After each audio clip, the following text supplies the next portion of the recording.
Hey folks, it's Craig the Natural Medic, and wanted to give you a little bit different video this time. It's not going to be too long of a video, but I'm going to talk about trekking poles. I know I've talked about them in the past, but I wanted to iterate some things about trekking poles, about why I like them, and about how they're useful, and things like that. Without further ado, let's get started talking about trekking poles. I'm going to try to give you 4 good reasons, not 5, the 4 good reasons that you should use trekking pole. All right, so here we go. Let's talk about the ones that I use. These are the ones that I currently use. They are from Trekology. I was using some cheapies I got at Walmart, and they were fine. They were collapsible. These I like because, as you can see, they are foldable. I guess would be the right term. These are aluminum.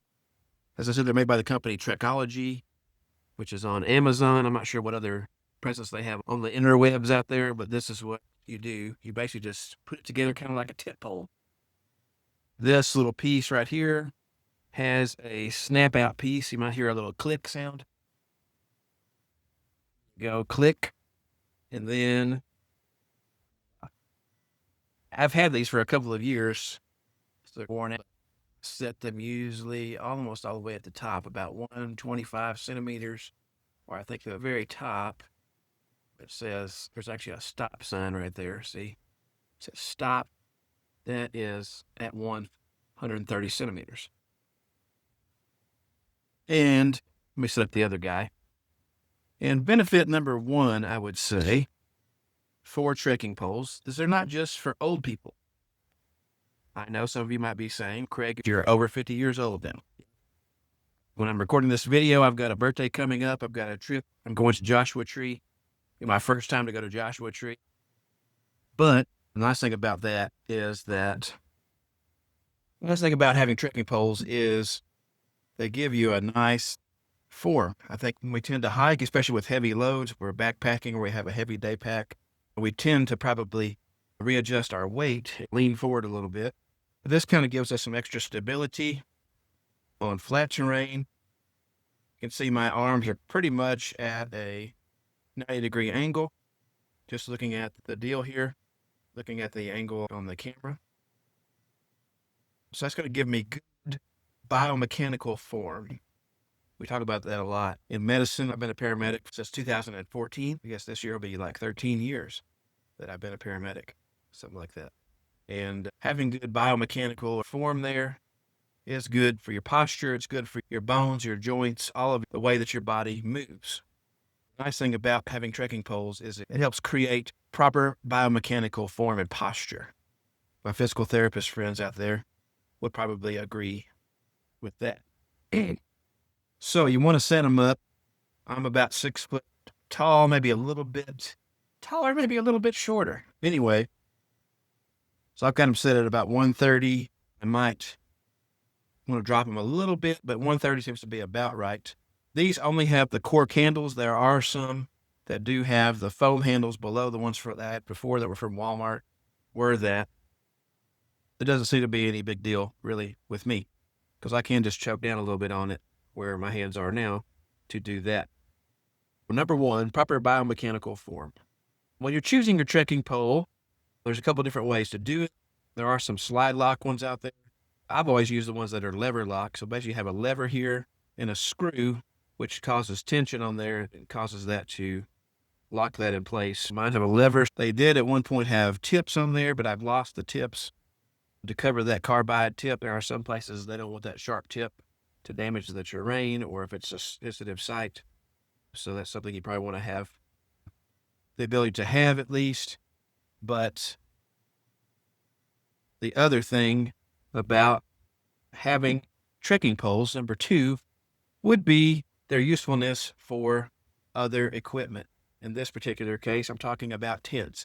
I don't have one to set up because I'm inside and I'm on the 2nd floor of my apartment. I really can't set up a tent that's not freestanding in my apartment or on my patio.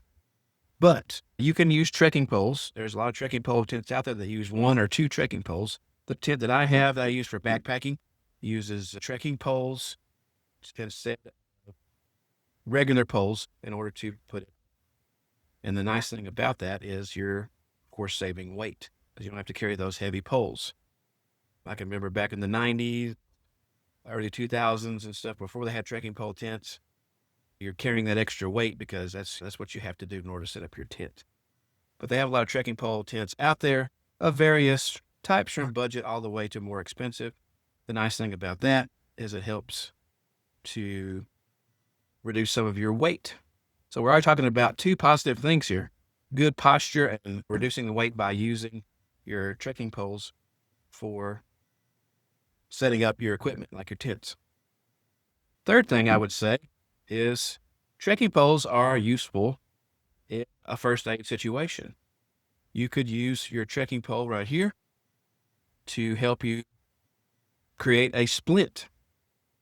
So if you wanted, you can't really see this, since they go to varying lengths, as long as you had some tape of some sort or some way, bandanas, handkerchief, triangular, whatever, you could shrink this and make yourself a pretty good splint with this.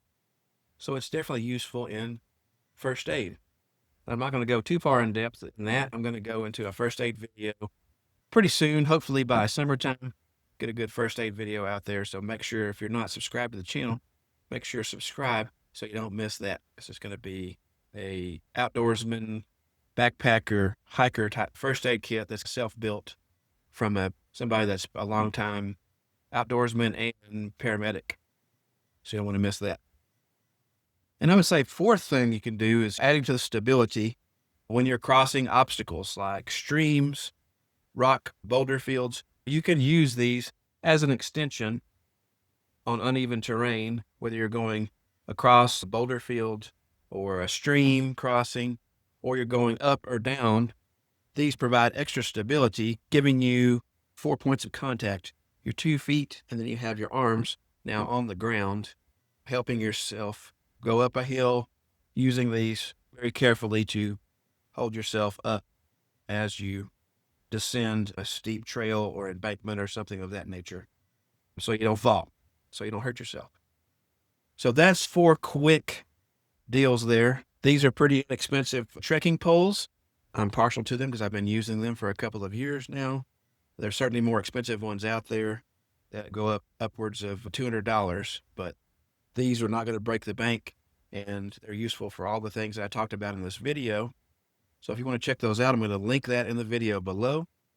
If you have questions about trekking poles, drop those in the comments below. If you're on the podcast, make sure to listen, click that link, and drop me an email letting me know what you're thinking about, what you have questions about.